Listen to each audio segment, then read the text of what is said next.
வணக்கம் நண்பர்களே. இன்னைக்கு நம்ம கிரெடிட் கார்டு சீரிஸில் 10 கிரெடிட் கார்டு ரிலேட்டட் வார்த்தைகளை பற்றி பார்க்க போகிறோம்.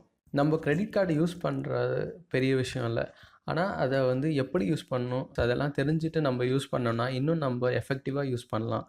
நம்ம வீடியோக்குள்ளே போகிறதுக்கு முன்னாடி இன்றைக்கான கேள்வி: கிரெடிட் கார்டுன்ற வார்த்தையை யார் யூஸ் பண்ணாங்க, அவங்க எந்த வருடத்தில் யூஸ் பண்ணாங்க? இதுக்கான ஆன்சரை நம்ம வீடியோவோட கடைசியில் பார்க்கலாம். வாங்க நண்பர்களே, நம்ம வீடியோக்குள்ளே போகலாம். முதல் வார்த்தை annual interest rate. Annual interest rate பற்றி நீங்கள் அவசியம் தெரிஞ்சுக்கணும்.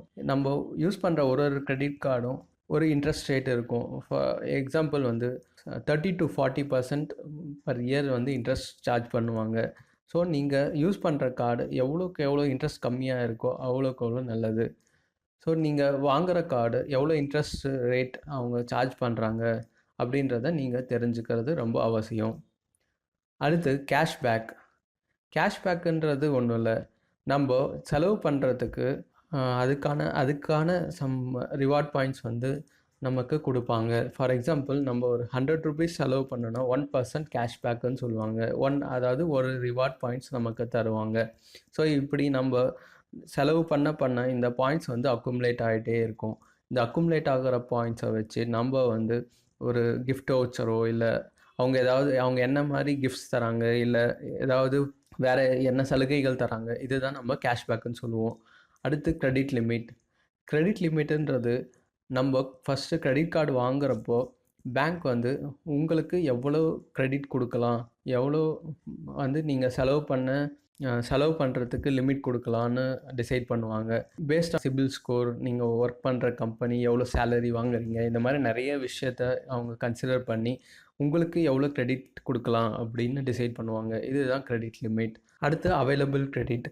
இப்போ நம்ம ஃபார் எக்ஸாம்பிள் கிரெடிட் லிமிட் ஒரு 20,000 கொடுக்குறாங்க ஒருத்தருக்குன்னா, அதில் அவர் 5,000 யூஸ் பண்ணிட்டார். மீதி இருக்கிற 15,000 தான் அவருக்கு இருக்கிற அவைலபிள் லிமிட். மினிமம் பேமெண்ட்டுன்றது ஒன்றும் இல்லை நண்பர்களே, நம்ம செலவு பண்ணுற பணத்துக்கு பில் ஜென்ரேட் பண்ணுவாங்க கிரெடிட் கார்டு கம்பெனிஸ். அப்படி ஜென்ரேட் பண்ணுற பில்லில் 5% அப்ராக்சிமேட்டாக நம்ம கம்பல்சரி பே பண்ணியே ஆகணும். அதுதான் மினிமம் பேமெண்ட். அது இன்கேஸ் நீங்கள் பே பண்ண தவறிட்டீங்கன்னா உங்களுக்கு ஃபைன் போடுவாங்க. ஸோ இதை அவாய்ட் பண்ணணுன்னா நீங்கள் கண்டிப்பாக அட்லீஸ்ட் மினிமம் சொல்கிறேன் 5% பே பண்ணி ஆகணும். அடுத்து பில்லிங் சைக்கிள். இது ரொம்ப முக்கியமான விஷயம். நிறைய பேர் யூஸ் பண்ணுவோம், ஆனால் இதை பற்றி நமக்கு தெரியாமல் இருக்கலாம். பில்லிங் சைக்கிள்ன்றது நம்ம பில் எப்போ ஸ்டார்ட் ஆகுது, அதாவது நீங்கள் இந்த பர்டிகுலர் இப்போ ஜனவரி மாதம் எடுத்துட்டிங்கன்னா 1ஆந்தேதி ஸ்டார்ட் ஆகி 31ஆந்தேதி முடியுது. அந்த மாதிரி நீங்கள் யூஸ் பண்ணுற கிரெடிட் கார்டு எப்போது அந்த டே 1 ஸ்டார்ட் ஆகுது, அதே மாதிரி என்னைக்கு பில் ஜென்ரேட் பண்ணுறாங்க அப்படின்றது நீங்கள் தெரிஞ்சு வச்சுக்கிறது ரொம்ப அவசியம். நீங்கள் இந்த பில்லிங் சைக்கிளை மட்டும் நீங்கள் ப்ராப்பராக தெரிஞ்சுக்கிட்டிங்கன்னா நீங்கள் அனாவசியமான இன்ட்ரெஸ்ட் பே பண்ணுறதை தவிர்க்கலாம். அடுத்து டியூ டேட்டுன்றது நான் சொன்னேன் இல்லையா, பில்லிங் சைக்கிள் என்னைக்கு ஸ்டார்ட் ஆகுது என்னைக்கு எண்ட் ஆகுதுன்றது. எண்ட் ஆகிற டேட்டில் அந்த பில்லிங் எண்ட் ஆகிற டேட்டில் ஃபார் அப்ராக்சிமேட்டாக ஒரு 15 நாள் நீங்கள் அந்த பில்லை பே பண்ணுறதுக்கான டைம் கொடுப்பாங்க. அதுதான் உங்களோட டியூ டேட்.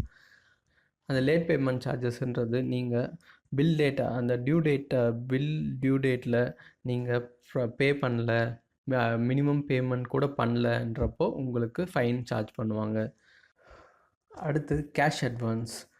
அதாவது நம்ம கிரெடிட் கார்டை ஒரு கடையிலையோ இல்லை ஆன்லைன்லேயோ யூஸ் பண்ணாமல் நம்ம போய் ஏடிஎம்மில் அதை யூஸ் பண்ணி சம் மணி நம்ம வித்ட்ரா பண்ணலாம்.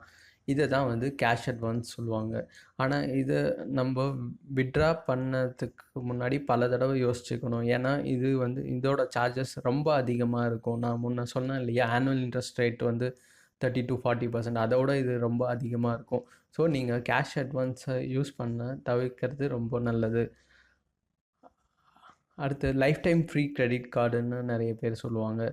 அதாவது நீங்கள் கிரெடிட் கார்டு வாங்குறதுக்கு ஒரு பேங்க்கை அப்ரோச் பண்ணிங்கன்னா உங்களுக்கு life time free credit card இருக்குதுன்னு சொல்லுவாங்க. இந்த கார்ட்ஸ் வந்து உங்களுக்கு ரொம்ப யூஸாக இருக்கும். ஏன்னா வந்து இதுக்கு நீங்கள் தனியாக ஆனுவல் சார்ஜஸ் அதெல்லாம் பே பண்ண மெயின்டெனன்ஸ் சார்ஜஸ் இதெல்லாம் நம்ம பே பண்ணுற வேண்டிய அவசியம் கிடையாது. நீங்கள் ஜஸ்ட்டு கிரெடிட் கார்டு என்ன செலவு பண்ணுறீங்களோ அதை மட்டும் நீங்கள் பே பண்ணால் போதும். இப்போது நம்ம முதல்ல பார்த்த கேள்விக்கான பதிலை பற்றி பார்ப்போம். கிரெடிட் கார்டு பன்ற கான்செப்ட் நம்ம ஹிஸ்ட்ரியில் எப்போ நம்ம கேள்விப்பட்டோம்? இதுக்கான விடை 1887 எட்வர்ட் பெல்லமீன் என்ற ஆத்தர் எழுதின நாவலில் கிரெடிட் கார்டுன்ற கான்செப்டை அவர் யூஸ் பண்ணியிருக்காரு. இதை கேட்கவே நமக்கு ஆச்சரியமாக இருக்குது நண்பர்களே. கிட்டத்தட்ட 200 வருடங்களுக்கு முன்னவே கிரெடிட் கார்டுன்ற ஒரு கான்செப்டை அவர் வந்து அவரோட நாவலில் எழுதியிருக்காரு. கிரெடிட் கார்டு பற்றி வேறு ஏதாவது வார்த்தைகள் டேர்ம்ஸ் உங்களுக்கு பற்றி டவுட் இருக்குன்னா நீங்கள் கமெண்ட் செக்ஷனில் கமெண்ட் பண்ணுங்கள். இந்த வீடியோ பிடிச்சிருந்ததுன்னா லைக் பண்ணுங்கள், ஷேர் பண்ணுங்கள். அடுத்தடுத்த வீடியோவில் இன்னும் நல்ல டாப்பிக்கை பற்றி நம்ம பார்ப்போம். அதுவரையில் உங்களிடமிருந்து விடைபெறுவது மணி டாக்.